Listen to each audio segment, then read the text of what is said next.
Hi, Hey Sing. This is a little girl waving to you, and I'm going to show you how to use these watercolors. Um, put the brush in the glass, and then leave a drop of water right there on the white part of the palette. And I'm going to do her skin first because it will be very light.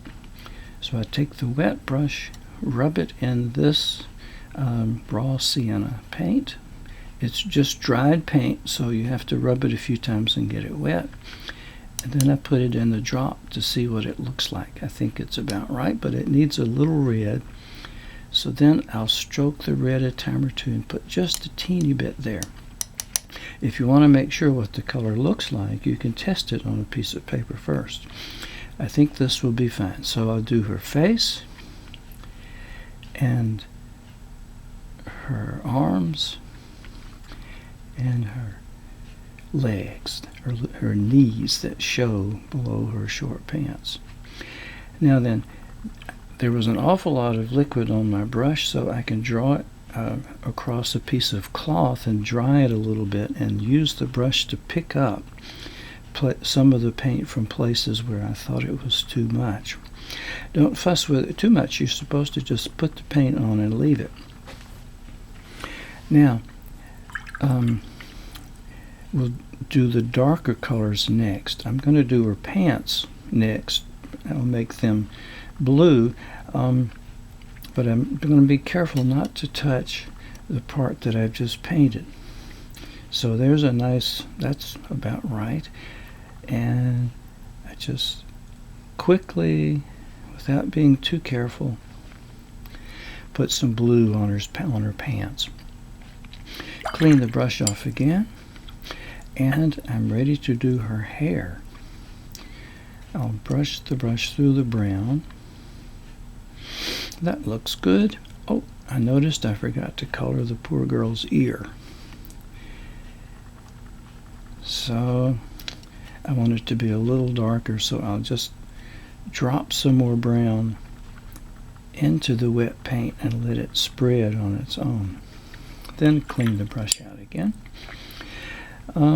Next, let's do her red cap.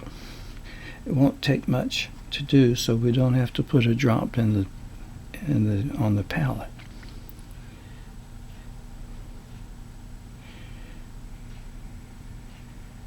So there's her baseball cap. We clean the brush again. Her shoes might want to be a darker color, so we can take a little blue, actually a great deal of blue, to make it very dark, like so, and then take some red and mix it with the blue, and now it's neither blue nor red, it's more of a deep dark gray. So then we just touch her shoes like so. Clean the brush again, because now I think I'll make her shirt pink, which means I'm going to use more water than paint. Just put a little red in the clear water, and you see it will make pink. And if it's too much in the brush, you can dry it on a piece of tissue, and then just rapidly color the little girl's shirt pink, like so. Now you see there's too much paint there, so I'll dry my brush, and with the dry brush I'll just pick off the paint that I think is too much, but without fussing too much about it. I'll go back and do her ear. Now that leaves her book, because we'll say her socks are white. So I'm going to mix some yellow and blue.